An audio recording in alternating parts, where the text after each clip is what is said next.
अस्सलामुअलैकुम। ठीक है बच्चों, आप लोगों को अगर आवाज आ रही है तो एक दफा अपने अपनी अटेंडेंस दे दें ताकि उसी हिसाब से फिर मैं आप लोगों को स्टार्ट करूं।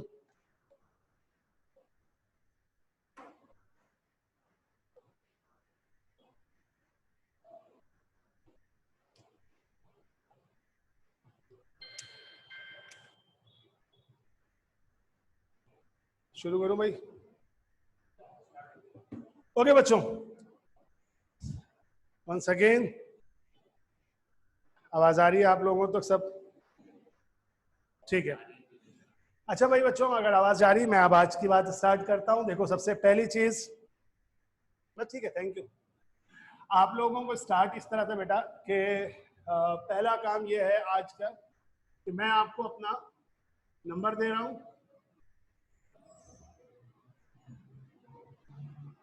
ठीक है, ये नंबर आपके पास मौजूद है, ये मेरा नंबर है और इस पे आप लोग अपना इंट्रोडक्शन लिखकर भेजेंगे बीकॉम पार्ट 2 के बारे में, ताकि मैं अपना एक ग्रुप हम क्रिएट कर सकें और उस ग्रुप के जरिए से हम ये तमाम चीजें लेके चल सके। आवाज आ रही है मेरी? मुझे अभी चैट पे जरा जवाब दे दें आप लोग, मैं वेट कर रहा हूं आपका, ताकि मुझे पता चल जाए कि और अटेंडेंस भी पता चल जाए कितने लोग मौजूद हैं इस वक्त मेरे पास।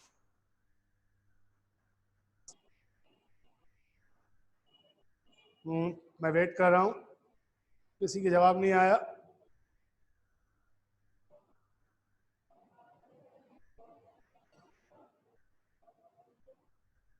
चैट ओपन नहीं किया है क्या? ओके, एक जवाब आया है मेरे पास। आ रही है आवाज?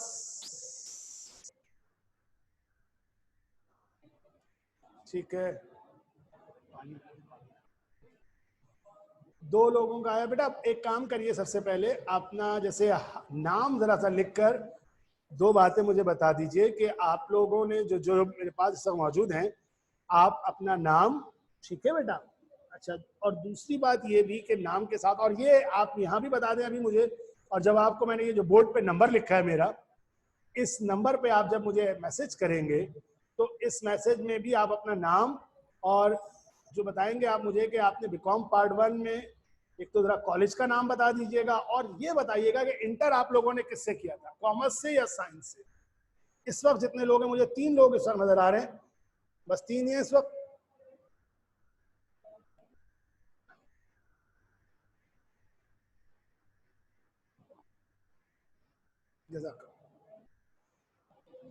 हाँ भाई, हारिस साहब है और कोई NK 73 है और SH 65 है।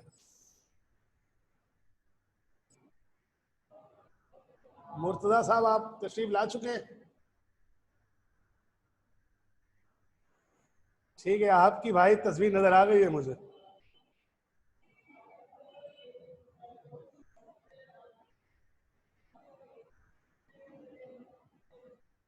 चैट आप लोगों की नहीं आ रही यार मुझे।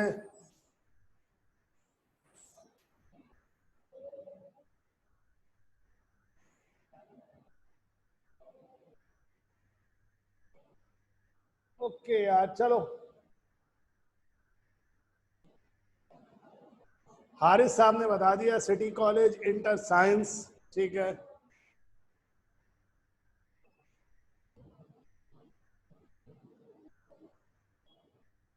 बस। और किसी का चैट नहीं खुली हुई? आप लोग चैट पे नहीं आ रहे?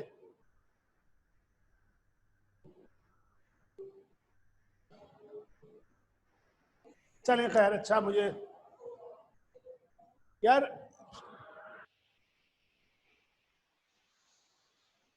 अच्छा भाई कहाँ फंसा दिया?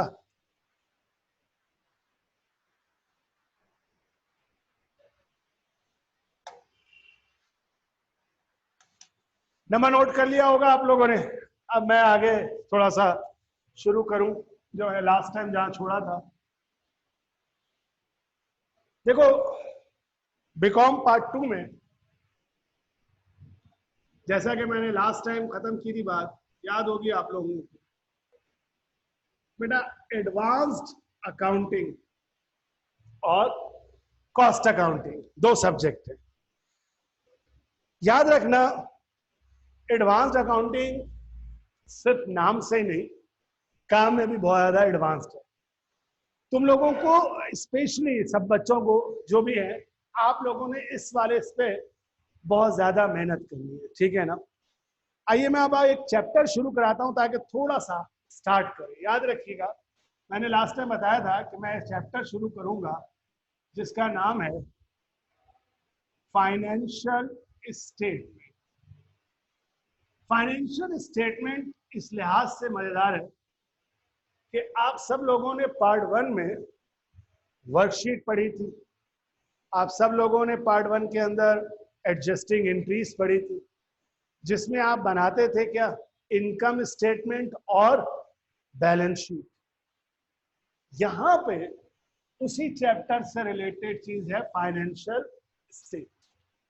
लेकिन इसको पढ़ने से पहले अब तुम लोगों ने याद रखो कि मैं अभी पार्ट 1 की क्लास दे रहा था, उनको भी यही कह रहा था और तुम्हें भी यही कह रहूंगा कि देखो बेटा, तुम लोगों के लिए एक अच्छी बात यह है कि तुम्हारे पास अभी टाइम है माशाल्लाह से। यानी ये नहीं है कि 2 महीने बाद पेपर है, 3 महीने बाद पेपर है या 6 महीने बाद, नहीं। आप तमाम लोगों को यह है कि अपने कॉन्सेप्ट्स को बहुत अच्छे से अब स्ट्रॉन्ग कर लीजिए। याद रखिए बीकॉम पार्ट 2 अब ये वो आखिरी स्टेज है आपके पास जहां आप इस तरह से, मतलब अब क्लासरूम में बैठे होते तो मैं कहता था इस तरह से बैठे हैं और टीचर आपके सामने मौजूद है जो आपको आपके सवालात के जवाब दे रहा है। ये जो कोचिंग की दुनिया है ये आखिरी है, बस आखिरी स्टेज है, आखिरी क्लास है आपकी।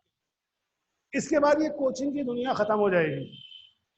इसके बाद आप जाएंगे उस लेवल पे जहां पर यूनिवर्सिटी का लेवल होगा, कॉलेज का ऐसा लेवल नहीं होगा जिस तरह से आप अभी पढ़ते हैं, वहां पर आपको खुद पढ़ना होगा।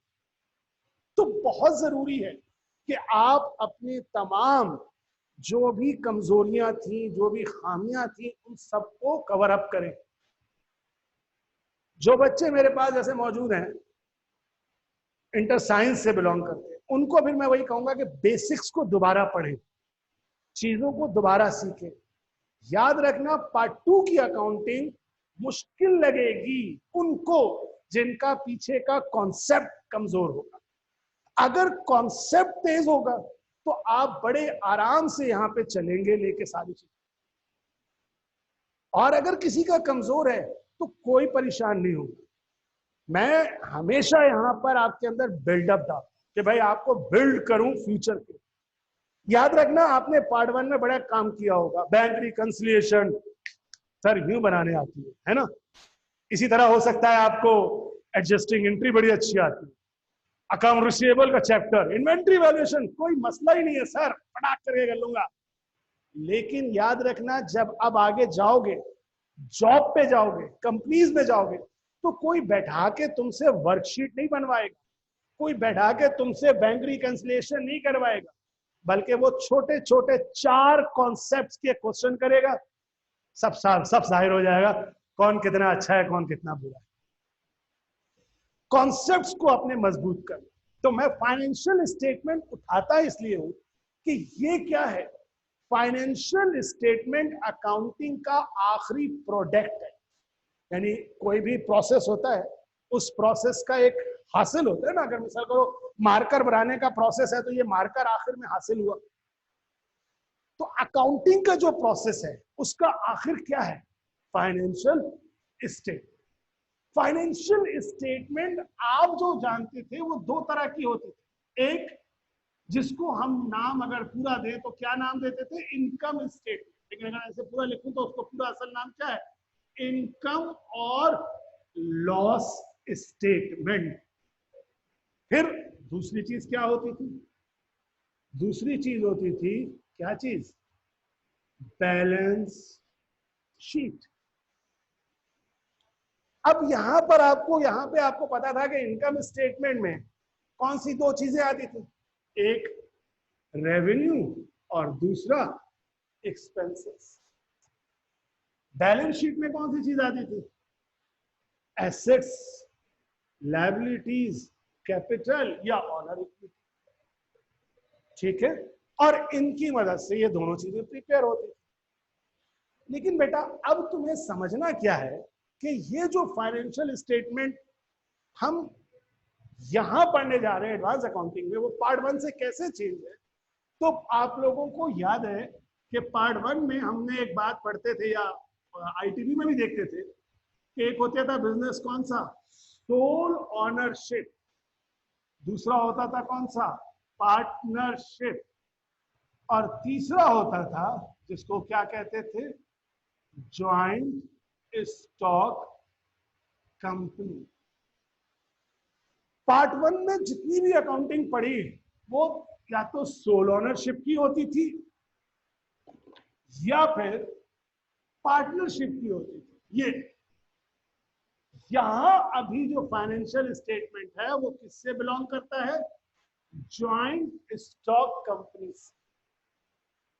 अब पढ़ा तो होगा सब लोगों ने, बोलो ज्वाइंट स्टॉक कंपनी तो याद है, आईटीबी के अंदर बड़े तफसील से रट्टा लगाया होगा कि ज्वाइंट स्टॉक कंपनी क्या होती है, उसकी क्या वर्किंग होती है, लेकिन वहां तक तुम लोगों ने थ्योरीज पढ़ी थी।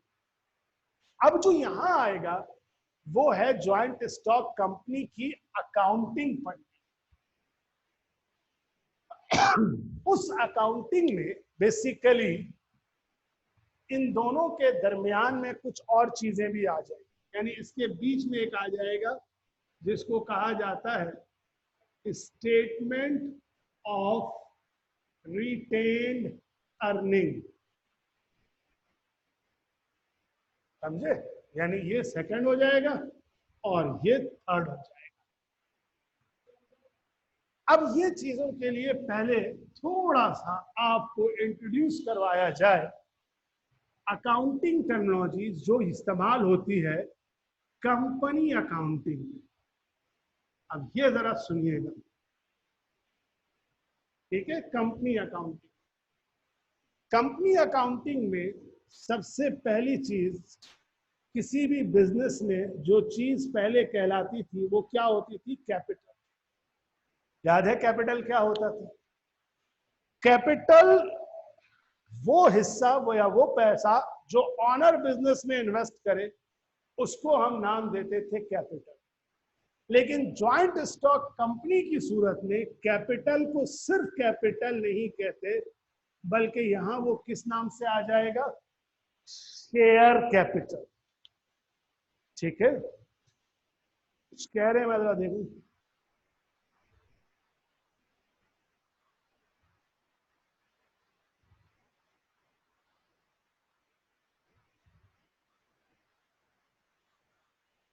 अच्छा, तो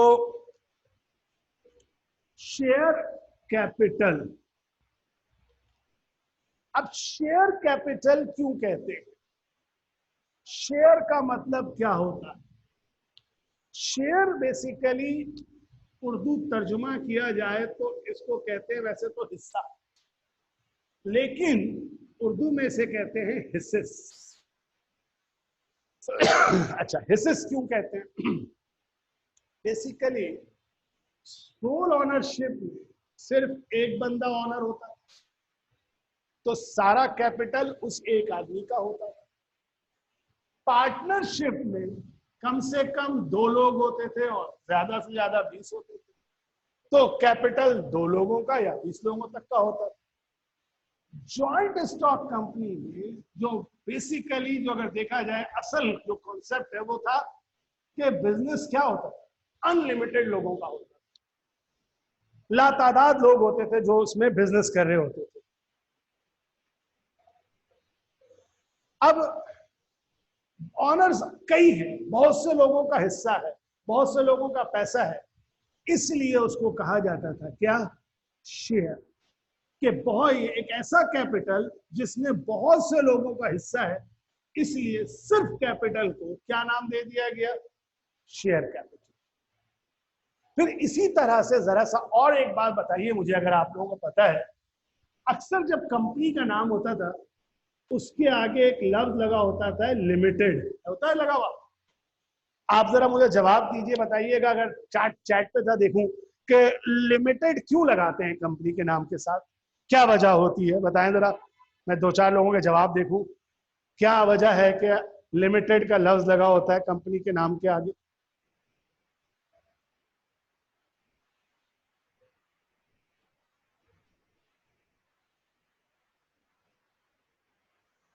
हाँ, अच्छा एक जवाब आया, रजिस्टर्ड होती है कम। तो रजिस्टर्ड होने की बात अगर आप करती हैं तो रजिस्टर्ड में तो मकसद ये कहने का कि वो तो लिमिटेड का लफ्ज से फिर क्या ताल्लुक हुआ।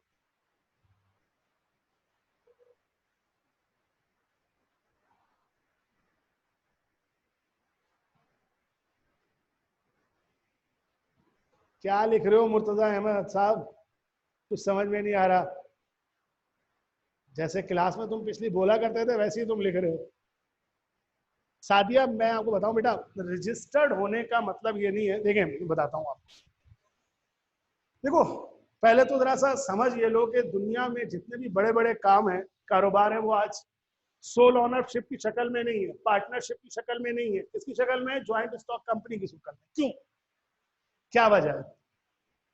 सबसे पहली वजह, कोई भी आदमी अगर आप पूछिए कारोबार करना चाहता है तो जवाब होगा हर आदमी का कि हाँ जी बिल्कुल कारोबार करना चाहते हैं, बिजनेस करना चाहते हैं। लेकिन वो बिजनेस करते क्यों नहीं है?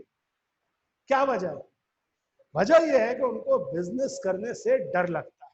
क्यों? क्योंकि बिजनेस करेंगे और अगर बिजनेस में पैसा इन्वेस्ट करते हैं और वो पैसा डूब गया तो क्या होगा? नुकसान हो जाएगा जी, सारा पैसा जाया हो जाएगा। हर आदमी जो बिजनेस करना चाहता है वो इस डर से शायद बिजनेस नहीं कर पाता कि बिजनेस में लॉस होगा तो क्या होगा। और अक्सर ऐसा है कि जो सोल पार्टनरशिप और ये पार्टनरशिप है ना, इनमें कहते हैं, अगर आप लोगों को आईटीबी की एक बात याद हो तो लिखा होता था इनमें लॉस अनलिमिटेड होता है। एक जवाब आया, मैं जरा इसको पढ़ लूं। ये जवाब सही है किसी हद तक, SH66 साहब ने लिखा है।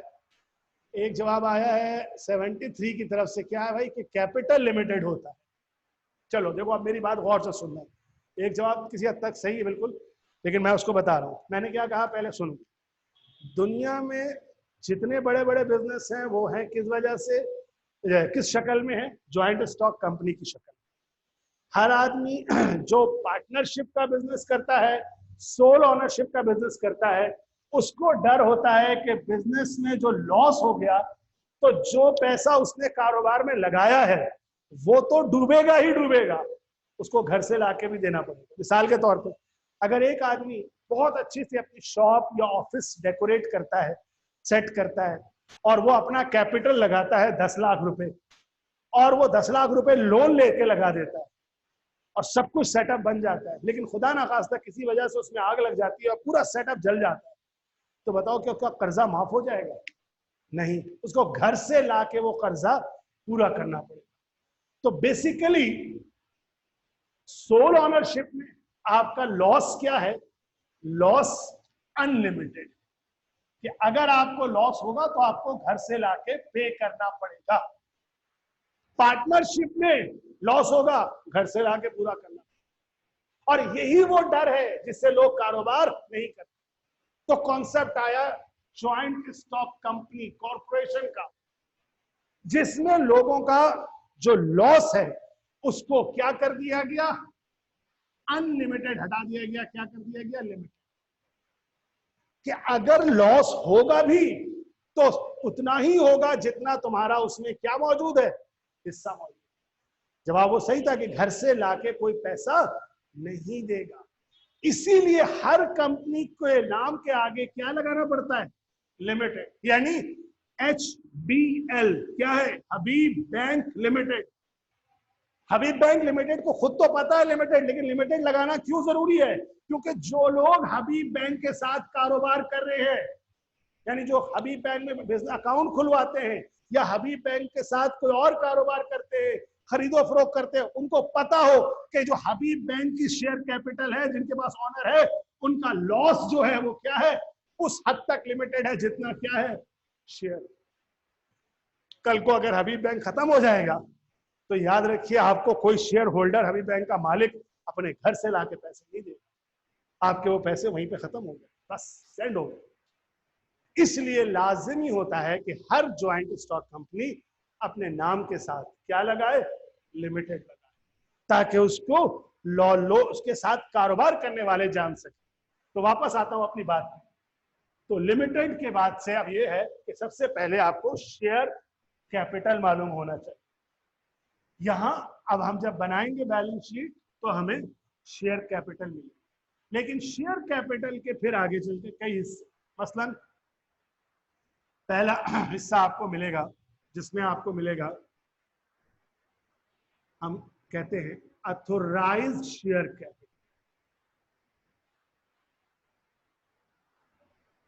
अथोराइज्ड शेयर कैपिटल, ठीक है। अथोराइज्ड ये है कि कंपनी की सूरत में, इन दोनों की सूरत में आपको किसी से परमिशन लेने की जरूरत नहीं है। आप जब दिल चाहे, अभी क्लास ले रहे उठे, बाहर जाए और बिजनेस शुरू कर दे, सोल ओनरशिप। और आपको आपके जैसा एक मंचला मिल जाए, उसको मिला ले, पार्टनरशिप का बिजनेस शुरू कर दे, किसी से कोई परमिशन लेने की जरूरत नहीं है। लेकिन ज्वाइंट स्टॉक कंपनी के लिए आप ऐसे नहीं कर सकते, आपको परमिशन लेना पड़ेगा। किससे बताएंगे आप? एक जवाब दिया था, कंपनी रजिस्टर्ड होती है।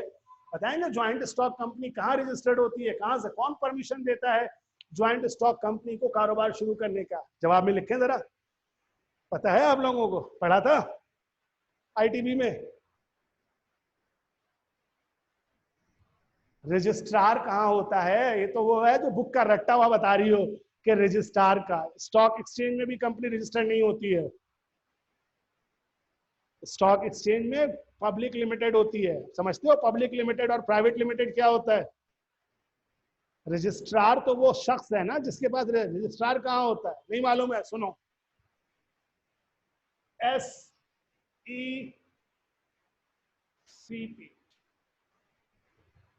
SECP, securities and exchange commission of Pakistan. Securities and exchange commission of Pakistan. और मेरी बात पे कोई परेशान मत होइएगा, जब चाहिएगा गूगल पे लिखिएगा SECP, आपको वेबसाइट खोल के दे देगा। और उस वेबसाइट में देखिएगा कंपनी के लिए सारा होता है, पढ़िएगा बल्कि जाके कि कंपनी कैसे रजिस्टर्ड होती है, उसमें सारा है वहां पे। Securities exchange commission of Pakistan, ये है वो इदारा जहां पर अगर आप कोई कंपनी खोलना चाहते हैं तो आपको जाके रजिस्टर करवाने पड़ेगी। और रजिस्टर कैसे होगी? इसी वेबसाइट के ऊपर एक लिंक है न्यू कंपनी का, उस आजकल तो सारा काम ऑनलाइन होता है, उस पर आप क्लिक करेंगे। सबसे पहला प्रोसेस क्या होता है कंपनी शुरू करने का? आप अगर जाते हैं वहां पर कहते हैं कि जी मैं कंपनी शुरू करना चाहता हूँ, तो आप एक अपना नाम बताते हैं कंपनी का कि आप इस कंपनी से नाम के नाम से स्टार्ट करना चाहते हैं। उसके बाद उसमें आप अपने प्रोमोटर्स अपना नाम डालते हैं। प्रोमोटर्स कौन? जो लोग शुरू करना चाह रहे हैं, कंपनी स्टार्ट करना चाह रहे हैं, वो नाम लिखते हैं कि कौन सी। अच्छा, आप कंपनी भी होती है, आपको बताऊं वैसे तो बहुत सारी काइंड है, लेकिन जिसके हिसाब से आपने एक पब्लिक लिमिटेड कंपनी होती है, पब्लिक, और एक होती है प्राइवेट कंपनी। पब्लिक कंपनी वो होती है जिसमें ऑनर्स की तादाद कम से कम 2 से लेकर 7 तक होती है। और पब्लिक कंपनी जो हो जाती है, प्राइवेट और पब्लिक, मैं रिपीट कर रहा हूं, शायद मैं बोल नहीं सका, पब्लिक और प्राइवेट, प्राइवेट में 2 और 7, और पब्लिक कंपनी जो होती है उसमें तादाद अनलिमिटेड होती है। जो स्टॉक एक्सचेंज में होती है ना, वो स्टॉक एक्सचेंज की पब्लिक लिमिटेड लिस्टेड कंपनीज होती है, बड़ी बड़ी, जिनके शेयर स्टॉक एक्सचेंज है। और स्टॉक क्या है? स्टॉक एक्सचेंज का लफ्ज इस्तेमाल किया था, ये शेयर को दूसरे नामों में कहते हैं स्टॉक। स्टॉक यही है लफ्ज, कौन सा? शेयर। स्टॉक अमेरिकन टर्मिनोलॉजी है और शेयर ब्रिटिश टर्मिनोलॉजी है। तो स्टॉक एक्सचेंज शेयर एक्सचेंज, जहां शेयर की खरीदो फरोख्त होती है, तो वो स्टॉक एक्सचेंज। अच्छा, तो क्या बता रहा था मैं आपको? पब्लिक लिमिटेड यानी एक कंपनी होती है सिंगल मेंबर, दूसरी होती है प्राइवेट लिमिटेड, और एक होती है पब्लिक लिमिटेड। ठीक है, सिंगल मेंबर कंपनी। अब जो अब आपके पास पता है, इसके लिए कंपनी के ऑर्डिनेंस के लिए आपको मालूम होना चाहिए। पहले था एक कंपनी ऑर्डिनेंस 1984, और अब आ गया है कंपनी एक्ट 2017। चेक कीजिएगा, पाकिस्तान में जितनी भी कंपनी काम कर रही है वो काम कर रही है, कंपनी एक्ट है 2017, 1984 तक हमें ये दो थे, या तो प्राइवेट लिमिटेड या पब्लिक लिमिटेड। अब लेकिन हमारे मुल्क में भी आ गई एक सिंगल मेंबर, यानी सिर्फ एक मेंबर की कंपनी। ये चीजें अभी हमारे आईटीबी वगैरह की किताबों में नहीं आई है, अपडेट नहीं हो सकी हैं, और अब पता नहीं कब होंगी क्योंकि हालात भी ऐसे हो गए। लेकिन याद रखिएगा सिंगल मेंबर कंपनी भी है, ठीक है। और किसी को भी अगर थोड़ा बहुत मतलब दिल चाहे पढ़ने का तो गूगल पे आप सर्च करके पढ़ सकते हैं आराम से। बाकी अभी फिलहाल जरूरत नहीं है तो इतना तफसील में नहीं जा रहा, लेकिन याद रखिए ये सब कंपनी है और इन सब की खासियत क्या है कि इन सब में लॉस जो है वो क्या है, लिमिटेड। हाँ, सिंगल मेंबर कम मेंबर, एक मेंबर पे है। प्राइवेट लिमिटेड कम से कम 2, ज्यादा से ज्यादा 7, और पब्लिक लिमिटेड उसी हिसाब से जैसे आगे होता है कि ज्यादा से ज्यादा करते हुए जाएंगे, अनलिमिटेड हो सकते हैं।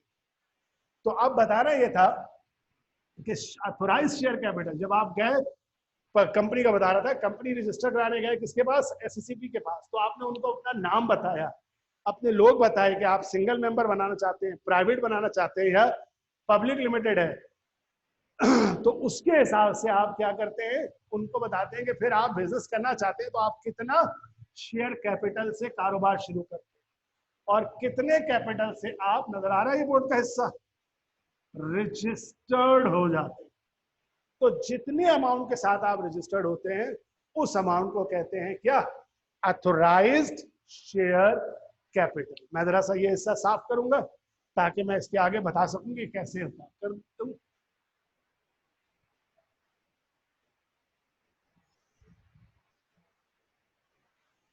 बोर्ड यार जरा बहुत ही कम मुझे मिल रहा है, मैं थोड़ा सा इसको एक्सटेंड करूं, देखो शायद जरा बड़ा बोर्ड इस्तेमाल कर सकूं।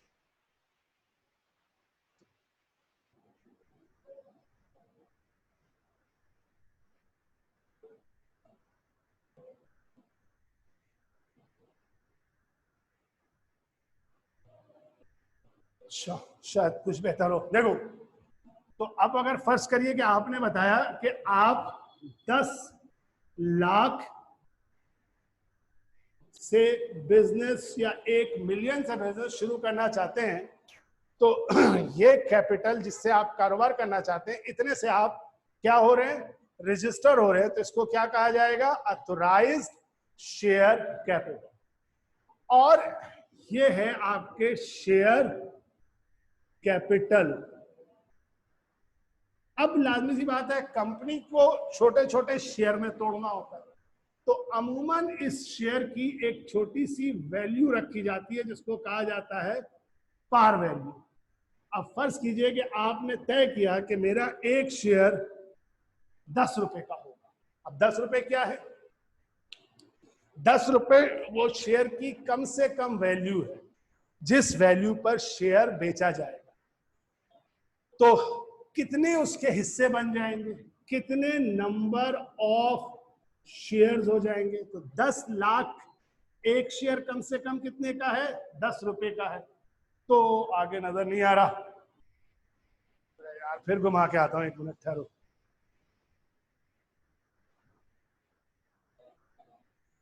तो कितने का, कितने नंबर ऑफ शेयर्स होंगे, तो नंबर ऑफ शेयर्स हो जाएंगे 1 लाख।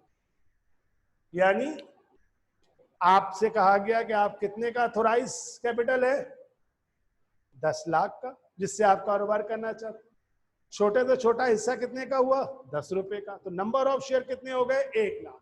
यानी आपकी इस कंपनी में अगर हर आदमी एक एक शेयर ले ले तो कितने ऑनर हो सकते हैं, कितने शेयर होल्डर हो सकते हैं, 1 लाख शेयर होल्डर हो सकते हैं। लेकिन अमूमन ऐसा नहीं होता कि कोई एक शेयर ले, पाउच होता है 500 share, 10,000 share, 15,000 share, company to company vary करता है, उसके हिसाब से लेते। तो याद रहेगा, ऑथोराइज शेयर कैपिटल वो शेयर कैपिटल है जिससे कंपनी क्या होती है, रजिस्टर्ड होती है। खास के वो बच्चे जो साइंस से बिलोंग करते हैं गौर से सुनो, कैपिटल जो हम पढ़ते थे यहाँ शेयर कैपिटल कहलाता है।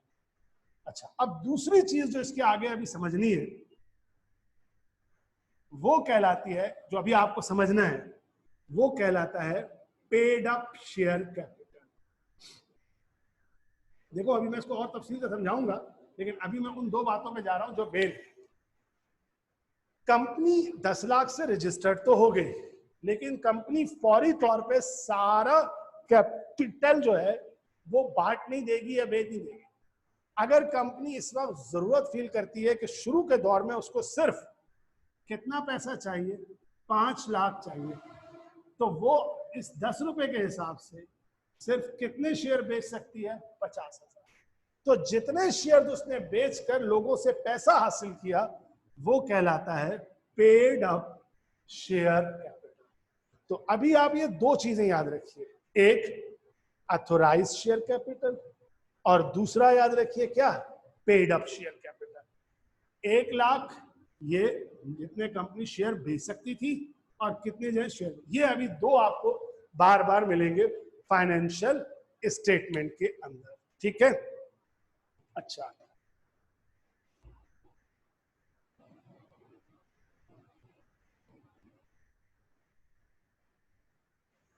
अब जरा बोर्ड साफ कर लूं।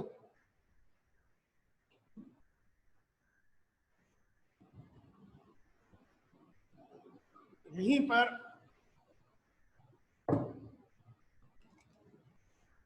दूसरा सुनिए क्या कहलाता है।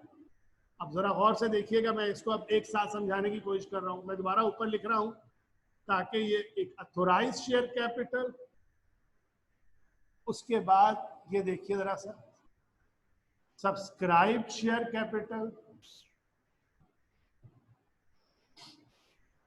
बल्कि सॉरी पहले इशूड शेयर कैपिटल, फिर सब्सक्राइब शेयर कैपिटल और आखिर में पेड अप शेयर कैपिटल जो मैंने नीचे लिखा था। अब जरा देखिए किस तरह से हमने कितने से कहा, कितने शेयर से रजिस्टर्ड हो गए? 1 lakh number of share. Company कितने शेयर अगर बेचना चाहती है? 50,000।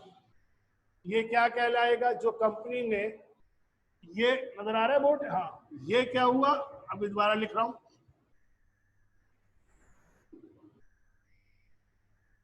रजिस्टर्ड।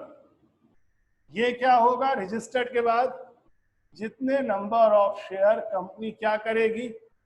ऑफर करेगी। क्या मतलब?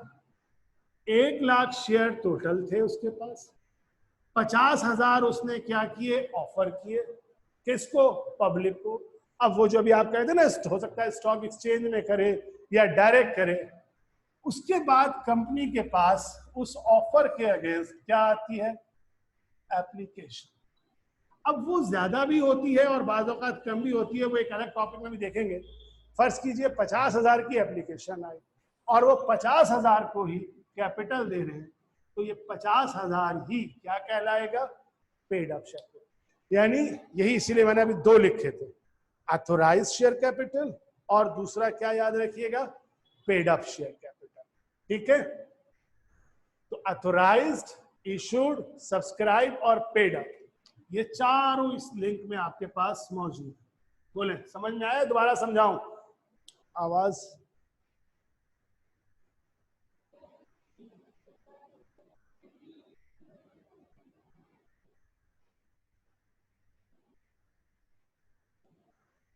अच्छा, एक दो सवालात आए थे, मैं देख लूं, जवाब दे दूं। पहले क्या लिखा है? रजिस्टर होती है कंपनी और क्या एक लिखा है मुर्तजा ने, जिनके नाम के आगे लिमिटेड नहीं होता उनका क्या?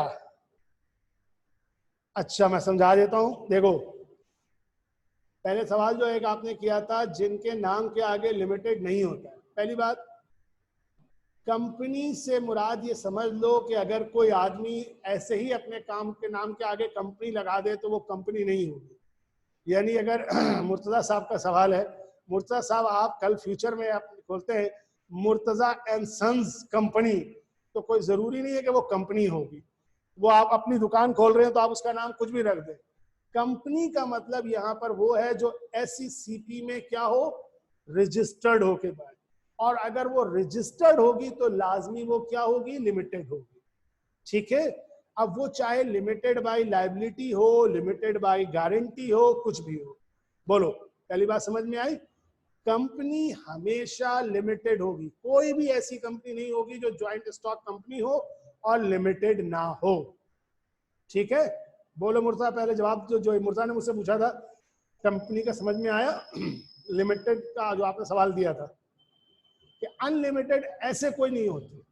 ठीक है, अच्छा, और एक और सवाल क्या लिखा हुआ था कि अगर कंपनी बंद भी हो जाए और अगर लायबिलिटी हो तो वो हम पे नहीं करेंगे। ये SH66 ने बोला था कि भाई हाँ बिल्कुल सही कह रही हैं आप, कह रही हैं या कह रहे हैं आई डोंट नो, लेकिन ये है कि भाई कंपनी बंद हो जाए तो लाजमी सी बात है, कंपनी बंद होती है, कभी भी कोई कंपनी खुशी खुशी बंद नहीं होगी। कंपनी बंद हो रही है तो उसके पीछे वो लॉसेज ही हैं, तो लॉसेस की वजह ही ज्यादातर होती है। 90% कंपनी बंद होने की वजह, बल्कि 90 नहीं 95% कंपनी दुनिया में बंद होती है, तो उसकी वजह यही होती है कि उसकी बिजनेस अपॉर्चुनिटी खत्म हो जाती है, और बिजनेस अपॉर्चुनिटी खत्म होने का मतलब है कि आपके लॉसेस की तरफ जा रहे होंगे। तो लाजमी सी बात है, लॉसेस हो रहे हैं तो आपके पास पैसा नहीं होगा, पैसा नहीं होगा तो आप वापस पूरा नहीं कर सकेंगे। ठीक है, ये सवाल हो गया। और क्या सवाल था? रजिस्ट्रार स्टॉक एक्सचेंज, ये हारिस आप क्या पूछना चाह रहे थे? स्टॉक एक्सचेंज का मतलब क्वेश्चन मार्क लगाया, मुझे समझ में नहीं आया, दोबारा सवाल पूछ सकते हैं आप। सादिया आप क्या कह रहे हैं? नंबर शेयर कर दें। सादिया मैंने अभी नंबर तो लिख दिया था, मैं दोबारा आपको नंबर दे दूंगा अभी। ठीक है,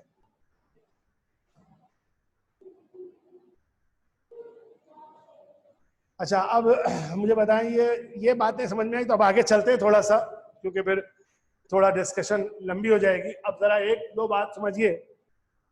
देखें, ये सवाल, ये क्वेश्चन फाइनेंशियल स्टेटमेंट समझ में जब भी आएगा जब मैं एक सवाल शुरू करूंगा। ठीक है, जिन बच्चों ने अभी जो आए हैं मुझसे पढ़ा हुआ उन्हें मालूम होगा, लेकिन जिनको नहीं मालूम है वो लोग सुन लें।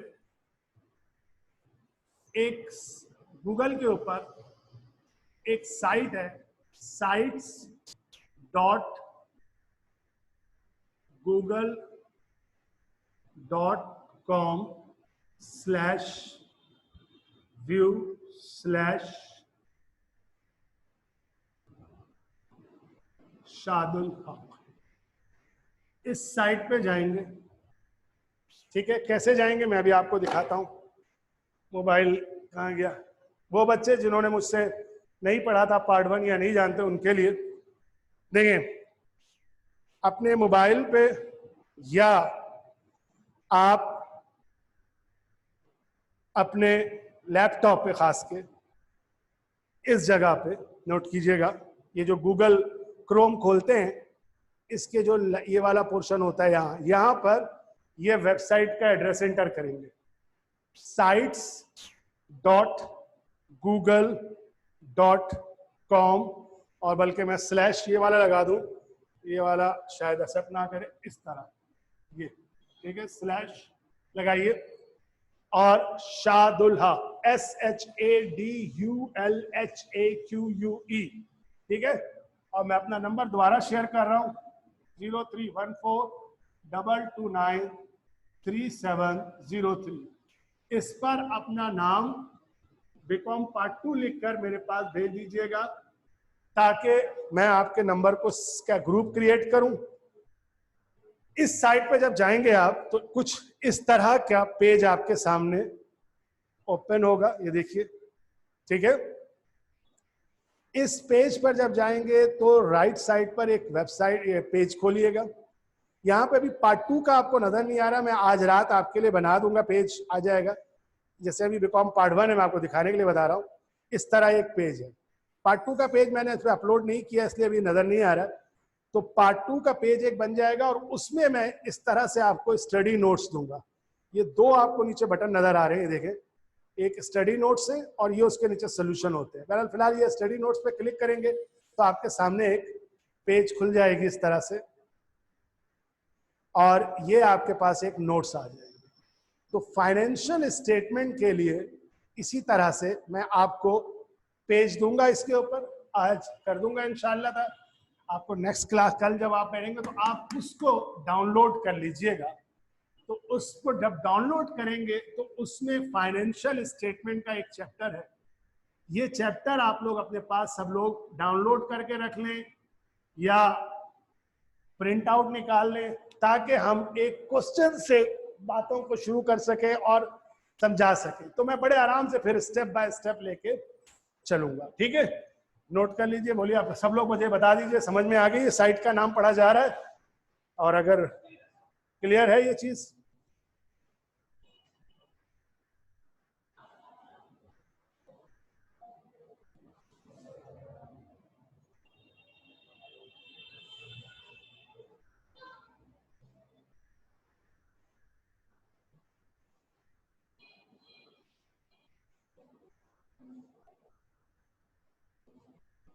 ठीक है, शादुल हक है, ये यू है, याद रखिएगा। अगर ये अगर थोड़ा सा मुझे लगा करीब से देख के नाजन है, दिस इज यू, ठीक है। कितने बजे तक है ये क्लास?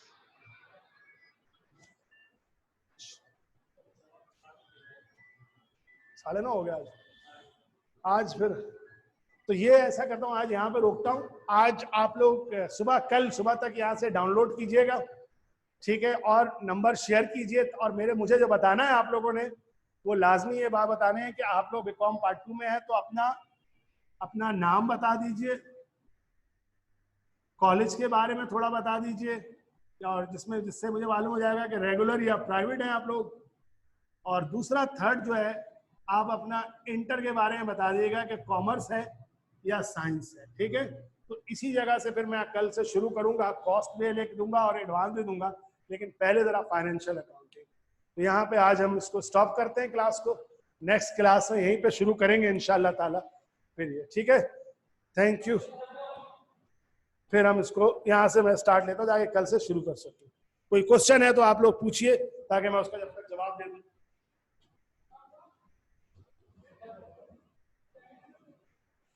सादिया, ये अभी मैं इसको, बेटा थोड़ा सा टाइम है, स्टार्ट देर से होने की वजह यही है कि अभी जो है ना चीजें सारी सेट हो रही हैं। थोड़ा सा टाइम दो, ये सारी चीजें एक दफा सारी सेटल डाउन हो जाएंगी तो हम लोग टाइम पे देंगे, बल्कि आपको भी एक्स्ट्रा टाइम के साथ पढ़ाएंगे। तो इसलिए टाइमिंग पे परेशान मत होना, अभी चीजें जरा सेट करने दो, यहाँ पे चीजें सेट हो जाए, फिर ये सारी चीजें। हाँ, मैं आपको ये सब्सक्राइब और इशूट सब दोबारा बताता हूँ, ठीक है ना, इंशाल्लाह। हाँ सादिया, इंशाल्लाह बेटा। देखो, ये तुम्हारे लिए भी पहला मौका है और हम सबके लिए पहला मौका है। तो लाजमी सी बात है कि थोड़ी सी चीजें ऐसी होती हैं जिसकी वजह से टाइमिंग और टाइमिंग का परेशान मत होइए कि जब हम पढ़ाना शुरू करेंगे तो फिर ऐसा लंबी लंबी क्लासें होंगी। जरा सा एक चीज सेट होने दो, रिदम में आने दो, सारी चीजें होने दो, उसके बाद ये शिकायत तुम्हें नहीं मिलेगी कि टाइम और ये वो, ठीक है। ओके, और कोई सवाल किसी का? और एक काम जरूर कीजिएगा नेक्स्ट क्लास में, अगर 5 ईयर हो तो 5 ईयर जरूर अरेंज कर लेना, ठीक है। मैं थोड़े से क्वेश्चन शुरू कराऊंगा ना, तो फिर हम सब साथ साथ में कॉन्सेप्ट और क्वेश्चन डिस्कस करता जाऊंगा, ठीक है। चलो, थैंक यू वेरी मच। फिर इंशाल्लाह कल मुलाकात होती है, आप लोग अपना नंबर शेयर कर लीजिएगा। ओके।